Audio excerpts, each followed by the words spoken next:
yo haría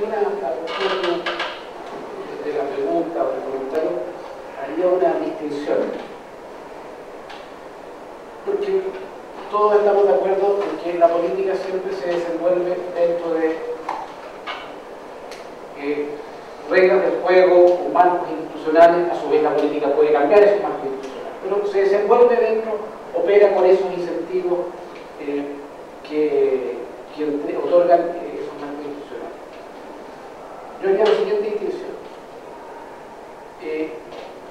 Una cosa es si importa o no importa que el régimen sea presidencial.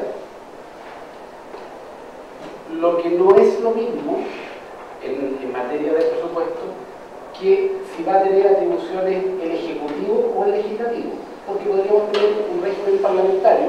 En el régimen parlamentario también vamos a tener un poder ejecutivo. Entonces, ¿quién es el responsable de elaborar el presupuesto? No hay duda de que quiere el responsable ejecutante, pero ¿quién tiene la iniciativa para presentar el presupuesto? Está claro que en un sistema parlamentario lo más probable es que haya un grado de conflicto menor si tengo mayoría. Si no tengo mayoría, como lo ocurrió Berlusconi recién, que condicionó su renuncia a que se aprobara el paquete de medidas de autoridad fiscal, hay que construir esa mayoría. Entonces, yo distinguiría la discusión sobre, porque esta es una discusión importante respecto a los modelos, entre presidencialismo y las características constitucionales en materia presupuestaria de las facultades que le da o no al Ejecutivo. De lo que no hay duda es que en materia de gasto, no solo del presupuesto, el desequilibrio es muy grande, no solamente por la decisión, sino también para poder evaluar la decisión por parte del Parlamento. Nuestro Parlamento, comparado con otros parlamentos, es débil en ese terreno. Recibe mucha información, pero no tiene inteligencia a su disposición para procesarla y evaluarla. Veníamos de esta presentación sobre presupuestos por resultados o gestión para resultados determinados. Muchos de los informes que se generan en las instituciones públicas por ley son enviados hasta el momento. Sin embargo, en el Parlamento nadie lee esos documentos, no procesa eso. Esa es una cosa. Y la otra tiene que ver con las señales, que yo creo que eso es estrictamente político. Si a un gobierno le pasa que con su sector, aquello que le da, sea mayoritario o minoritario, pero le da el soporte político del Parlamento, llega con una propuesta y ellos están entre los primeros en andar reclamando, ni siquiera los parlamentarios, los integrantes del Ejecutivo, de que yo quiero más plata, eso es independiente de que usted cree. Ahí hay un problema, es la expresión de un problema político muy severo que no tiene que ver con la capacidad de interlocutar o de negociar con la oposición. Es que no fui capaz de persuadir a los míos de que esto era lo mejor que podíamos hacer. Entonces, hay una falta de sintonía a la hora de construir prioridades políticas que también se expresa al interior del Ejecutivo. Tomando lo que dice el profesor Páez, creo yo que se hace necesario enfocar el problema no de tener presidencialismo como tal, como norma, respecto normativo, sino que en torno a la experiencia misma de la clase política como tal, en la relación entre el Ejecutivo y el Parlamento, o mismo dentro del Ejecutivo, como señala usted, y lo que en cierto modo le otorgaría inestabilidad misma a la toma de decisiones dentro del gobierno, que se refleja, por ejemplo, en la contradicción intrapartidaria de la coalición, en términos del discurso, y eso se puede comprobar contraponiendo esto mismo frente a las números y estadísticas. Por ejemplo, en Afombar estuvo el día domingo en Tolerancia Cero, y ella era notorio el hincapié a modo de defensa ante los argumentos de Camila Vallejo, de centrar no solamente el problema de la educación en el ámbito superior, sino que en el ámbito de la educación primaria y secundaria. Pero es contradictorio, regresando a la estadística, ver que el presupuesto de educación, y como lo colocaba el profesor Páez, tiene menor énfasis en lo que ellos mismos están defendiendo, se podría decir. Educación preescolar, ayuda en escuelas y liceos y actividades en escuelas y liceos que son los que tienen porcentaje de crecimiento, llamémoslo así, bajo el 10% a diferencia de educación superior, ciencia y tecnología que lo tienen sobre casi el 15%. Entonces hay una especie de contradicción que en cierto modo se refleja en lo que decía el profesor, la falta de experiencia política misma de un gobierno que vuelve en el debate en el cual se enfrascó, para no hablar de educación solamente, el ministro del Interior con el Ministerio Público y el Poder Judicial. ¿Cuál fue la señal del presupuesto? No aumenta el presupuesto del Ministerio Público. No aumentó. Entonces, si la seguridad ciudadana es mi prioridad, yo sostengo que en realidad la manera de enfrentarlo con Carabineros puedo entender de que me gaste el dinero en policía. Entonces es contradictorio que yo, en medio del debate, salga a decir que en realidad el problema no soy yo, la policía. El problema es que los otros poderes no están haciendo su pega. Los otros van a decir, bueno, denme los medios para hacer mi pega, y no están los medios. Entonces, es el mismo argumento tuyo.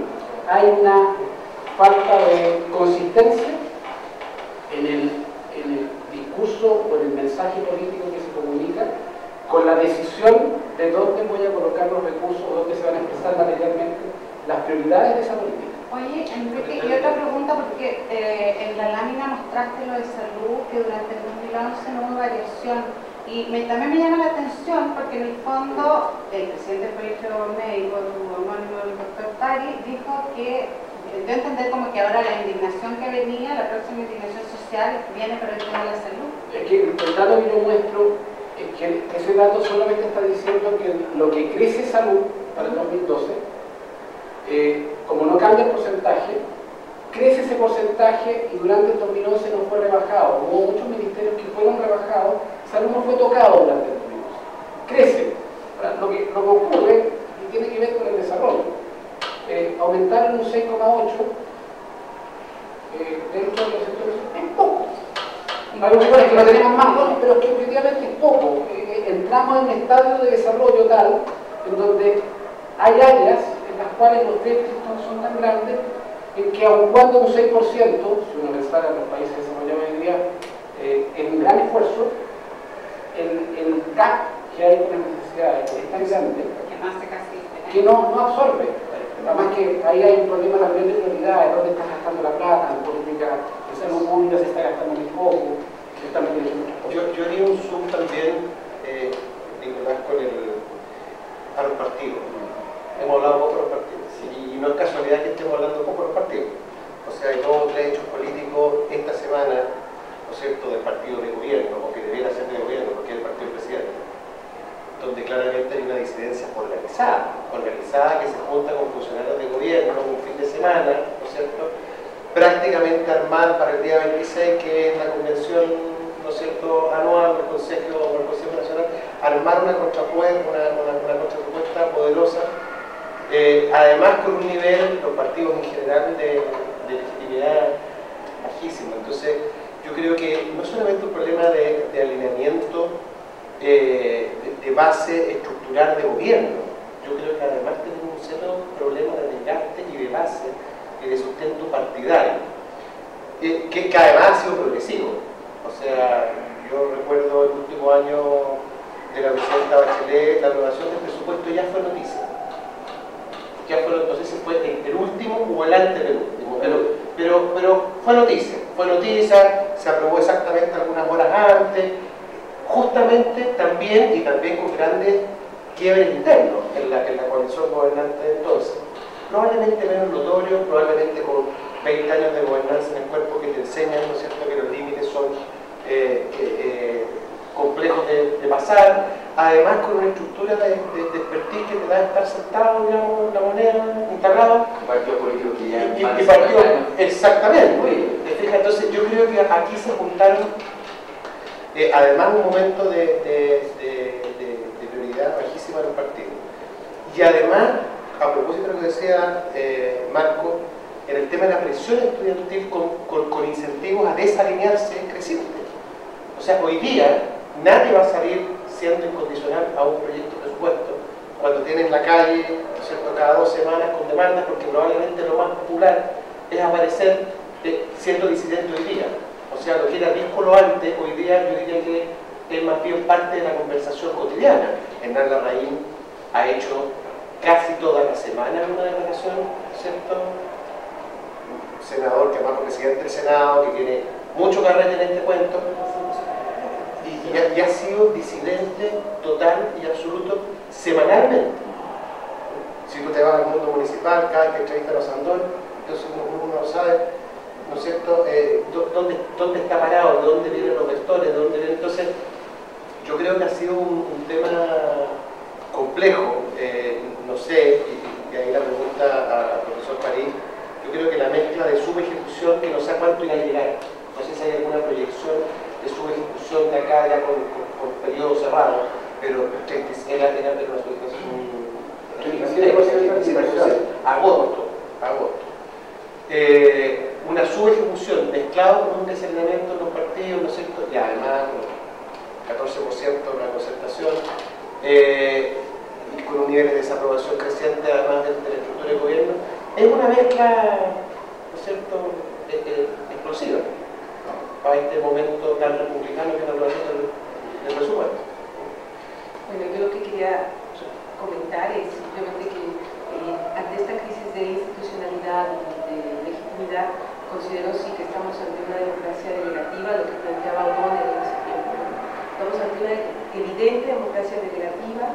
Hablan de que ya pasamos una primera transición del gobierno autoritario a una democracia, pero esta democracia no es representativa en ninguno de sus términos, es una democracia delegativa y trae como consecuencia, citando a O'Donnell otra vez, es justamente hacer este tipo de proyectos que no tienen un proyecto país, ¿no? Este tipo de presupuestos que además no están respondiendo a las demandas ciudadanas y además tampoco la sociedad tiene canales para que los partidos políticos sean realmente representantes de la opinión pública, ¿no? Entonces, creo que sí hay una crisis impresionante y que tenemos que dar ese segundo salto hacia una democracia verdadera, representativa, ¿no? Aunque obviamente la democracia siempre es perfectible, pero estamos, creo yo, en una democracia delegativa totalmente, ¿no?, donde se enfatizan los poderes presidenciales, las leyes